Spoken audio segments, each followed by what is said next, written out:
Welcome to Toffee TV. It is the match preview. Crystal Palace versus Everton. Everton looking for back-to-back victories. Back-to-back victories. Come on. Be positive. It's Christmas time. Do they know? We will if we win.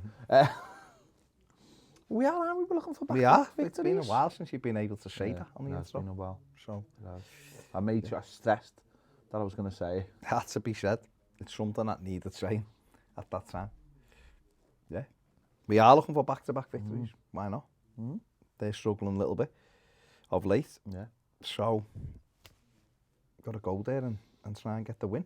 Yeah, and obviously after Monday night, you know, obviously not everything is all right, but just the way we played, certainly in that second half, and the spirit we showed, if the players can capture a little bit of that, and take that down to Selhurst Park and just show that fight that we didn't show, you know, a couple of weeks before at Brentford, then there's an opportunity, because Palace have been all right this season. Obviously, you said they've lost the last three, haven't they?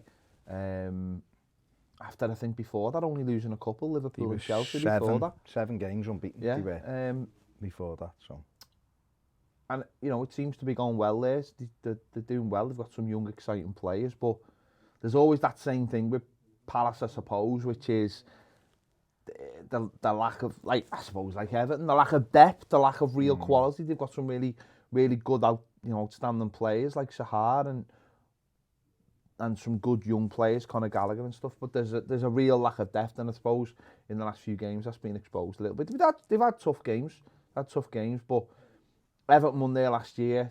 I think they drew the 2 before that. So it's somewhere where I feel like we should be going and thinking, like, we're gonna get something out of this game, and I think that's the main thing at the moment, is just get something out the game.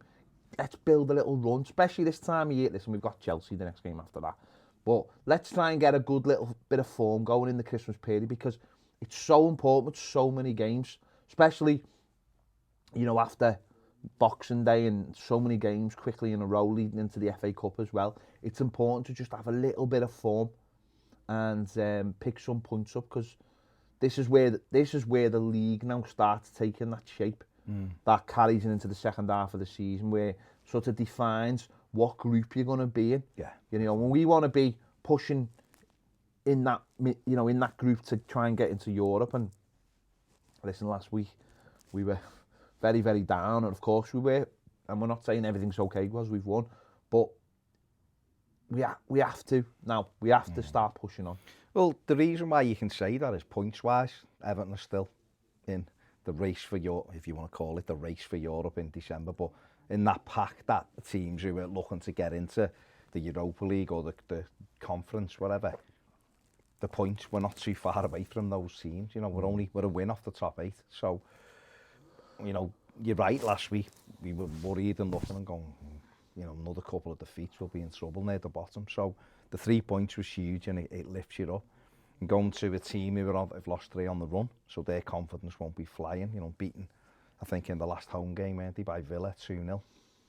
Yeah, 2-1. Or 2-1, whatever it was. So, you know, Everton will be looking at it and thinking it's an opportunity. I think you've got to go back to 1994 for the last time Everton lost to Crystal Palace, away to Crystal Palace. So we've been all right down there. You know, we think we've won. I think it's something like 10 games. We've won 5 and drawn 5. So I said last week before Arsenal, I felt if we could get 4 points out the 2 fixtures, we'll have done all right, and it'll put us in a better position. The greediness comes out now because you've beaten Arsenal, and you go, can we? But I think, again, like I think we said this before the Arsenal game, don't lose, take something from the game. It's again, they're a team who are around us, so you've got to try and beat the teams around you. And I'm sure they'll be looking at it going, we can beat Everton. They're not flying and all, of course, but we're going to say the same from our perspective. If we can get at them, like you just hit the nail on the head, if we can show that desire that we showed in the second half to get at them, then we could cause them problems. We know, I mean, Gray come up with an absolute screamer the other night, but we know he's a real threat on the break. Richarlison's got a goal, he'll be up and running again. That confidence is there. Townsend against this old club, so he'll have something to fight for. Anthony Gordon seems to be coming a little bit more, you know, bit more consistency to his game. He wasn't great the other night, but consistency in his game. So the core looked better the other night. So things are starting to tick over, and if we could get something out of this one, we go to Chelsea, don't we, 4 or 5 days later, which is a real tough one. So maybe if you're looking at it, you go, take something from this one and then see what happens at Chelsea. It is week 16 of Ultimate Fan. We're going to pick our teams. Let's get into it. Right, my team's pretty strong, but I feel like just a couple of little changes this week. Yeah, I feel like it's Richarlison's time. So I'm going to put him in for Jamie Vardy. I'm going to put Cancelo in as well for Andy Robinson. Any other changes? Any other changes? Bruno Fernandes against... Oh, yeah. Do you know what? I'm going to put Bruno Fernandes in the midfield.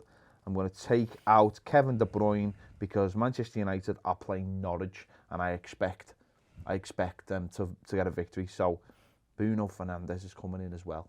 My team, Chelsea. I'm keeping Chelsea. Yeah, I've got Chelsea. I mean, they let me down last week, but I'm keeping them as my team.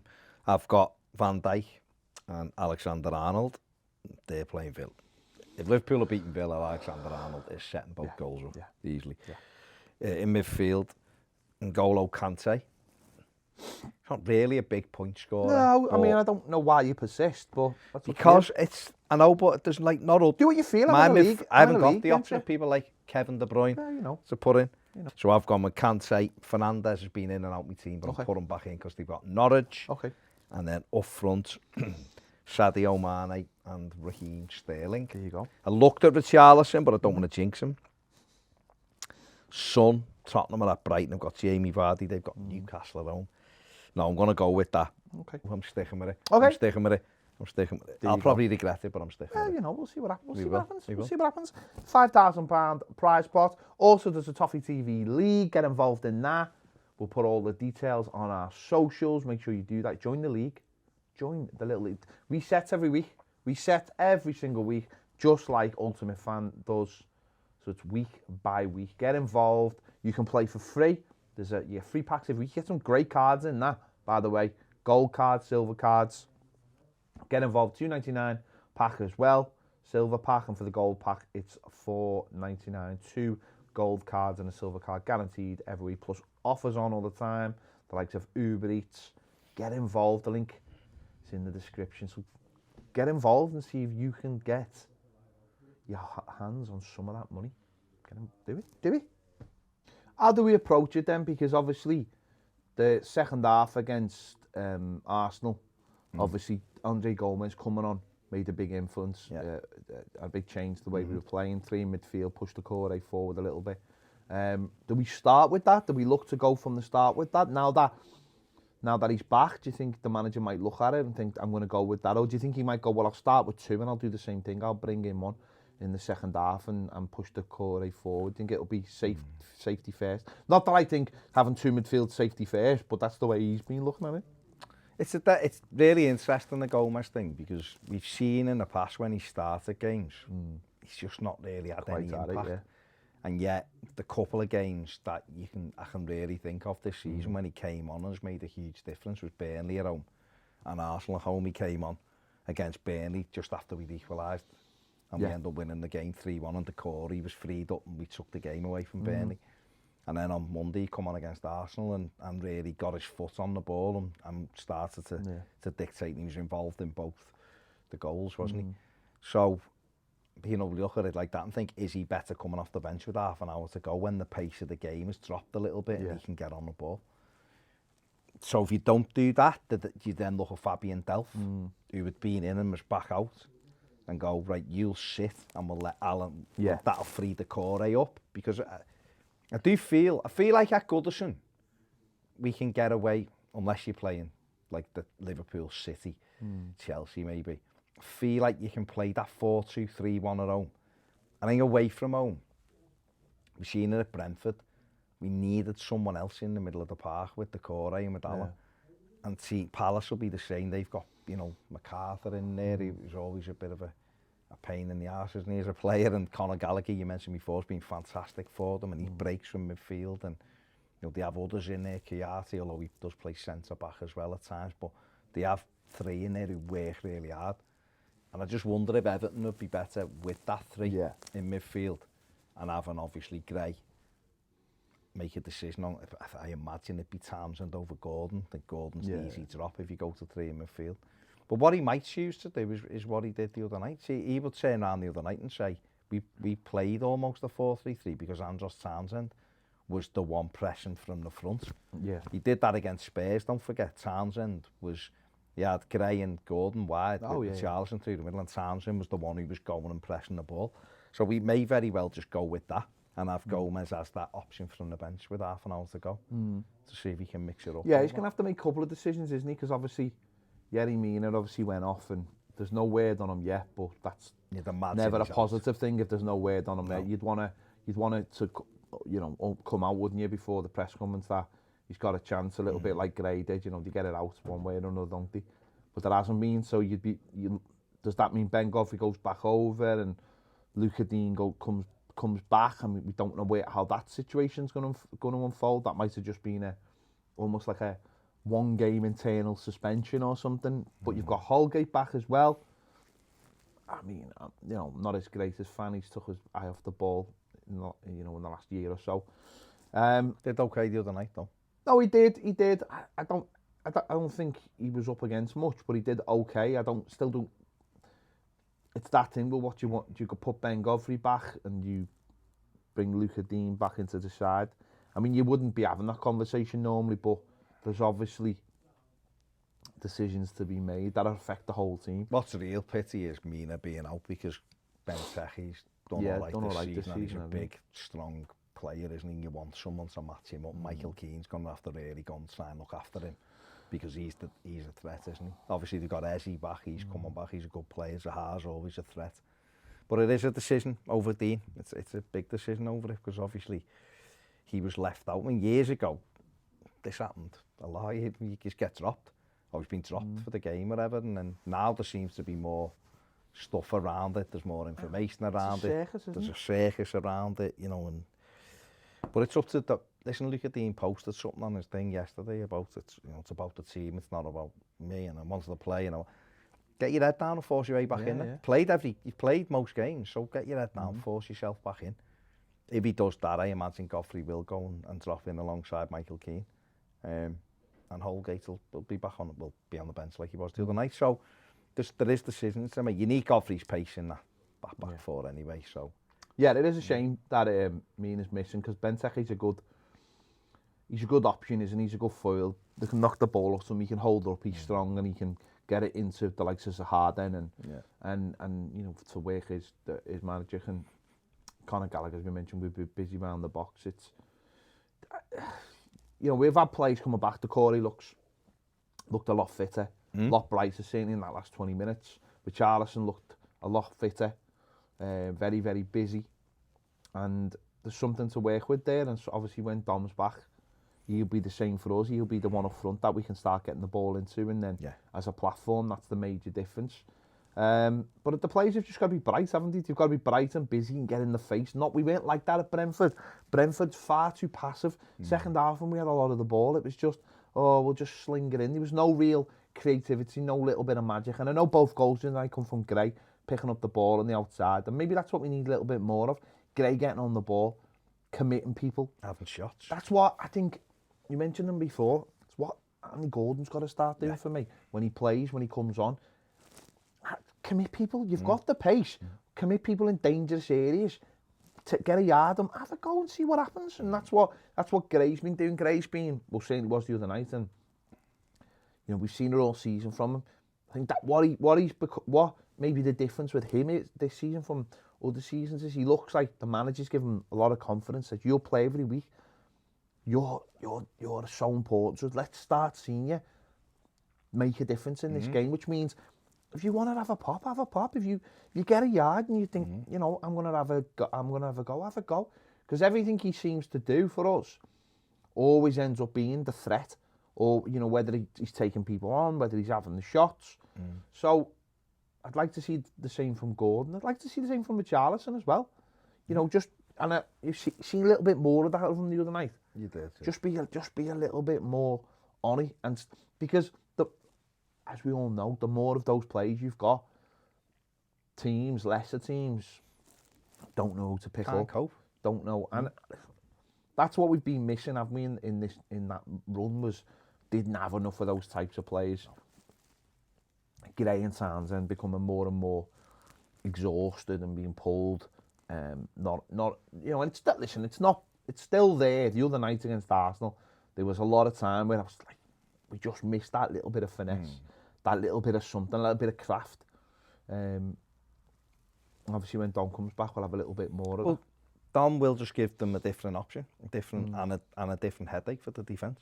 The more you can sometimes paper over the fact that you've got injuries. People go, it's not going to make that much difference. But dropping 2 players back into a team frees up other players, you know. And like you just said, you want teams to go, got to worry about him. Oh, and we've got to worry about him, and we've got to worry about him, and we've got to worry about him, because they're focused on stopping you. One of those players will get free. It's what the top teams do at a higher level.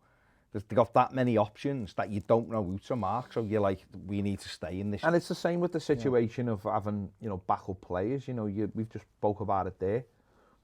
Ideally, this weekend, you'd probably go, well, we'll leave Godfrey, you know, where he was at left back. But there isn't, there's not another like-for-like centre-back. No. Like this Holgate, but there's not another like-for-like. So you're dragging people to play in other people's positions and stuff. You know, we know this. It's been, you know, last few weeks, months have been horrific with the injuries, and we just hope now we get people back and they can stay. I mean, obviously, Yeremina showed there's no guarantee. Even if you come back, you've got to be very, very careful with players. It's why they might be looking after Dominic Calvert-Lewin more than, you know, than normal, yeah. Especially with certain injuries, especially when they're like muscle injuries. You've got to be very careful about when you bring them back, and you know, you've got to just be. There's not an exact science, and I think Benitez came out after the game on Monday and said, we'd left him out. Yeah. We'd left him. He could have played in this game. He could have played in that game, but we'd left him. But we tested and tested and tested. But there was a calf though then. Yeah, that's what I'm saying. The injury, so it's like he was right to come back, and then he goes and pulls his calf muscle. So, and that's the real frustrating thing, isn't it? No. And you can have that, but it'd be great to, if we could get a win, be huge. It would take us up to 21 points, and you'd start to feel, yeah, we can push on. You know, we've gone over, I suppose, the halfway mark for the security. And then you start thinking a little bit more. But let's just look at Palace's team and the way they've been setting up. So it is 4-3-3. Yeah. And that's the thing. If you've got Zaha, he's the person that's going to carry the ball, isn't he? Yeah. You have Ayew on the other side, who's lively. Yeah. And then Benteke is the main threat. You've also got Edouard, who's on the bench, who come from Celtic. He's got a few goals as well. So you do have the options. Conor Gallagher, like you said, has been brilliant through the middle. And that's what Vieira's give them. He's give them a distinct way of playing. And come on, they're a lot nicer on the eye than they have been in the past. They've always been a difficult team to play against. You know, durable. You know, they've had people like Pulis there, and Allardyce there, and Roy Hodgson there. Yeah. So you knew what you were getting. Yeah. They were always going to be a tough, well-drilled side and a big side. But Vieira's give them a little bit more football. You've just mentioned it there. Like they've played 4-3-3 in the past, but that 3 in midfield was very industrious. Or the 4 was very industrious all the way across it, and then they relied on Zaha and other players. But Conor Gallagher, let's just look at his number, because he really has transformed this team this season. 14 appearances, 4 goals, 3 assists, and he's the top Palace player on Ultimate Fan with 98 points. Huge number there. It's the same as Mo Salah. And what he's done is, though, he's been more than just a link player, because he's got so much energy that he can attack, he can join in, you know, that late comer, the Frank Lampard, the Tim Cahill, but he's so industrious, gets around the pitch as well. Perfect Everton player. Can get his foot, well, he'll be a perfect Chelsea player next season, but he can put his foot in, he can, you know, he'll fight all day, run all day, and I think he's been the massive difference for them this season, because he's suddenly turned a very industrious midfield into more goals, assists. So suddenly it's not just the 3 up front, it's the one coming. There's a number 10 now, who's also a number 8, who at times can be a number 6 in the same game. And he has given them that little bit extra. Big goals, got 2 at West Ham in a draw. He got a second goal at Man City when he won 2-0 there the other week. So he's come up with big goals, and I liked them at West Brom, Everton. You know, Everton liked them. in the summer, but for one reason or another, didn't pursue something when it was offered to them. Hopefully, if that ever comes up again, he will, because I think he looks like a perfect Everton midfielder. He's hard working, he covers a lot of ground, and he's added goals and assists to his game as well. So I know you feel like Chelsea will keep him in the squad, maybe they will, but he's been really good for Palace. And when you add that to the likes of Zaha, Edouard coming off the bench, Eze coming off the bench, there's a bit of strength that he got a leash as well from, I'll say, however you say his name, from Reading, another good young player. So really, Vieira's done a great job, because when he went in, and don't forget, he was about the fourth choice for the manager's job. He went in, he had about 10, 11 players or whatever. Yeah. So, you know, they've renewed the contracts of a few and kept them in, and he's got them doing well. So it's up to us to go stamp our authority on the game and get something out of it. Yeah, because like you said before, this is one of those games where we're playing a team who's in and around us, and, you know, taking points off those teams is important. You know, don't lose the game. Don't lose the game. But it's there, there's 3 points there. We work like we did second half on Monday. You know, there's an opportunity, but it would be tough. Crystal Palace is, you know, the crowd are great, aren't they? and they make it hard for you. They're going to make it hard. No one, you know, they're not a side anyone walks over. They always do make it hard for you. So it's going to be a tough game, and let's just hope we can get something and keep positivity rolling into before the Chelsea game, of course. Yeah, but if you go to Chelsea off the back of 2 decent results, and you stay in that game, whatever happens, you've still got a bit of momentum. They're home to Leicester the following Sunday. You know, you end up beating Leicester maybe, because Leicester aren't great either. You know, you pick up your momentum. We know going to Chelsea, it's a tough game, top sides, and they'll be there or thereabouts for the title. So this one is a really important one. Palace win, they go above us. You know, so that is the reason why you want to keep, you know, if Everton can win it, they stretch that lead to 5 points over teams like them. So, but don't lose the game, that's the key. That is absolutely the key. Don't lose the game. Yeah, just some facts there. Everton are winless away in 5 games, the worst run since an 8-game stretch in 2019. Everton have won more points from losing positions than any other team in the Premier League this season, 10, making up 56%. But don't go beyond total. No. Everton have failed to score in their last 6 Premier League games played on Sundays since a 1-0 win at West Ham in May. Nice. Which is not great, is it? No. No side has ever failed to score in 7 consecutive Premier League Sunday games. So if you were Palace, you'd be thinking, great, here comes Palace. Well, you would, wouldn't you? Yeah. Well, if it was Everton, you would, yeah. But there's a here come Everton, because, you know, Everton have, let's leave it, I won't do that one. 7 of Everton's last 11 Premier League goals in London have come from Dominic Calvert-Lewin. He's obviously not there. Abdoulaye Doucouré has got a goal. Richarlison has got a goal in that time as well. So a game we can win, tough game, but we've got to try to build some momentum, and you've got to almost use the fact that we win 8 games without a win to get that win and go, listen, it's the other way now. This is when we build the run the other way, and who knows? But it's a game we can win. So fingers crossed, and everything else crossed. We're on a winning run of 1 game. Oh, we are. You're only as good as your last game, and we won. Yeah, there you go. Let us know your thoughts, what you think about this game. Let us know in the comments. Don't forget, download Ultimate Fan as well. Play the game. Get involved. Link is in the description. So is the link to our Patreon, where we do exclusive live videos daily. If you want premium videos, get over there and join us. Links in the description. It'll be on the screen as well. Now, thank you for watching. Give this video a like. See you later.